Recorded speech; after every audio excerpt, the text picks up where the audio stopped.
Ваша високоповажність, вручити вам посвідчення президента. Në një ceremoni solemne, Petro Poroshenko është vetuar mbi Bibël si presidenti i Ukrainës. Në fjalimin e tij të parë zyrtar në parlamentin vendas, Poroshenko propozoi një plan paqeje, ndërsa i kërkoi separatistëve të dorëzohen. І доб'юся єдності України.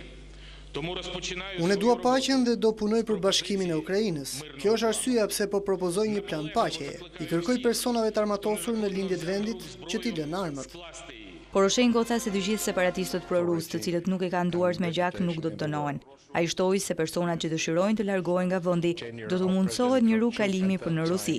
Në fjalimin e Poroshenkos në parlament, në të cilin ndodheshin zyrtarë të lartë, përfshi këtu edhe zëvendës presidenti amerikan Joe Biden, kreu i shtetit foli për orientimin pro-europian të Ukrainës, duke theksuar se ka ndërmend që së shpejti të nënshkruaj paktin ekonomik me BE-n, që i hap rrugë procesit të asocim stabilizimit. Sa i takon rajonit të Krimes të aneksuar së fundmi nga Rusia, Poroshenko tha se Krimea ka qenë, është dhe do të jetë pjesë e Ukrainës. Petro Poroshenko fitoi bindshëm zgjedhjet në Ukrainë që në raundin e parë.